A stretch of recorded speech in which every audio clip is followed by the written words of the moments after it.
donner à la mort. C'est dans un certain sens ce que fait aussi la religion.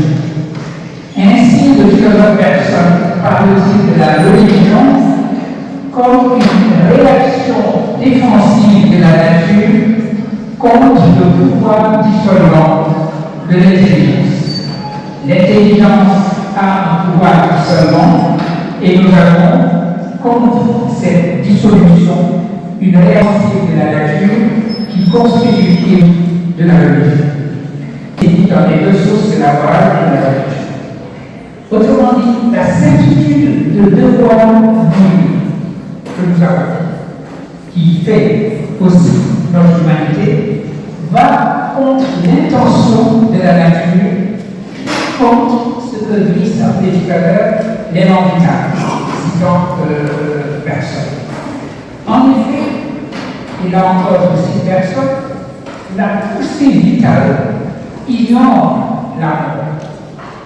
Alors, évoquer l'image d'une vie continuée, d'une vie, pour ainsi dire, hors d'atteinte de la mort, cela est constitutif de la religion. C'est ce qu'elle fait. Ainsi, précise toujours Bergson plus loin, je le cite, la religion est une réaction défensive de la nature contre la représentation par l'intelligence de l'inévitabilité de la mort. Alors, je voudrais donner ces deux citations définissant d'une part la fonction de la religion contre le pouvoir dissolvant de l'intelligence, et deuxièmement le fait que la religion est une réaction contre cette certitude que nous sommes, que nous allons mourir, certitude qui nous vient de la représentation par l'intelligence de l'inévitabilité de ce destin. Il y a là un aspect universel des religions qui traduit la résistance de la force de vivre à la dissociation, à la dissolution et à la mort. Au principe de la religion se trouve cette force de vivre qui est précisément la défense que nous avons contre les forces de dissociation et les forces de dissolution. Et je voudrais illustrer cette universalité de la nature de la religion comme religion de la vie en évoquant maintenant quelle cosmologie africaine.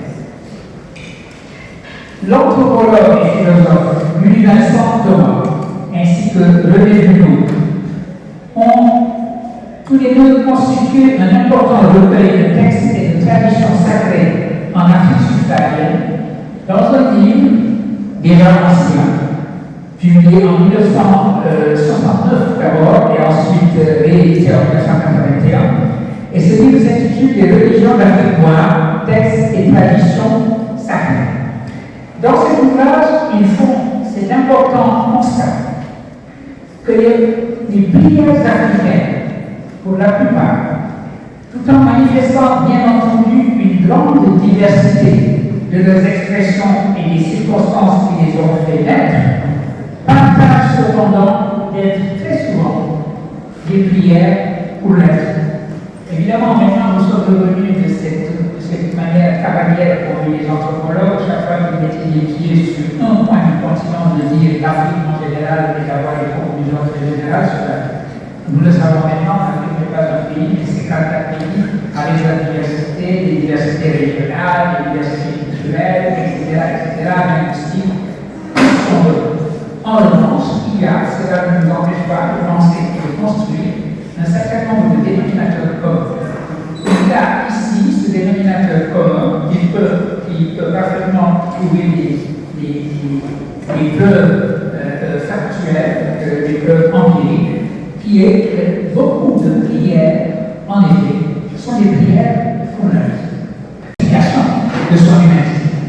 Le transhumanisme, quant à lui, ne parle pas de cette nature qui s'oppose à la force dissolvante de l'intelligence, mais de technologie. On le voit dans le propos d'un philosophe qui s'est intéressé au transhumanisme. Ce philosophe, c'est Michel Serres. Michel Serres a écrit un ouvrage intitulé Omniscience, publié en 2001. dans lequel il dit, je le cite, nous nous sommes mis à produire nous-mêmes ce qui jusque-là nous était donné, notre corps, la vie, la mort, la nature. De naturel, nous sommes devenus naturels. C'est une belle définition au fond du transhumanisme. L'idée que l'humain a atteint un stade technologique où il est, alors qu'il était le produit de la nature, il est devenu lui-même naturel. Vous voyez en quoi c'est renverse le propos personnel antérieur que je vous avais donné. L'hominisme de Michel Serres s'augmente en laissant derrière lui son ancien corps pour en acquérir un nouveau qui va vivre plus longtemps, qui, dit Michel Serres, ne connaît plus la douleur et qui, ajoute-t-il, ne connaît plus la guerre. Et là, il dit en note, évidemment, quand je dis que cet omniscient ne connaît plus la guerre, je ne parle que du continent européen. Bien entendu, la guerre n'a jamais quitté le sud global, ainsi que la Pologne. Et il ajoute que si l'omniscient qui nous est promis aujourd'hui par le monde dans lequel nous vivons devient une réalité, l'éthique elle-même va changer. Il va falloir imaginer des morales d'immortalité. Parce que si nous atteignons cette forme, sinon d'immortalité, en tout cas des définitions de notre vie, notre éthique elle-même, notre morale elle-même, va en subir les contrôles. Eh bien, cette nouvelle manière de concevoir ce que signifie aujourd'hui la vie humaine, la force de vivre, avec l'amplification possible par la technologie, reçoit un démenti dans l'histoire récente. D'abord, je l'ai dit, on ne peut pas considérer que l'omniscient va de plus en plus ignorer la guerre, puisque l'Europe, qui avait été épargnée pendant le début de la Deuxième Guerre mondiale par la guerre, connaît aujourd'hui de nouveau la guerre en Ukraine. On ne peut pas non plus dire simplement que grâce à toutes les techniques que l'on peut imaginer aujourd'hui, nous sommes en train d'éliminer la douleur. Il suffit, et vous autres ici, qui êtes des médecins, le savez évidemment mieux que moi, il suffit de regarder la crise des opiacés, ce qu'on a appelé la crise des opiacés, qui est devenue une véritable pandémie, en particulier le pays dans lequel je vis, les États-Unis, qui a connu la pandémie du fentanyl, où l'espérance de vie elle-même a été diminuée par cette crise des opiacés pour se rendre compte que refuser la douleur, c'est, comme on dit familièrement, reculer pour mieux sauter, puisqu'on voit la pire des addictions aux antidouleurs se répandre. Mais surtout, la tentation transhumaniste oublie que la force de vie ne laisse pas place à la mort.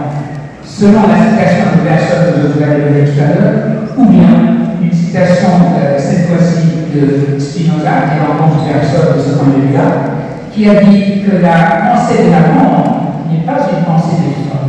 Un vivant ne pense pas la mort. Au contraire de Spinoza, nous sentons et nous expérimentons que nous sommes éternels. Expérimenter, c'est très fort. Nous faisons l'expérience de notre propre éternité, c'est-à-dire que dès lors que nous sommes en contact avec notre propre principe vital, il n'y a pas dans cette plénitude de la vie de place pour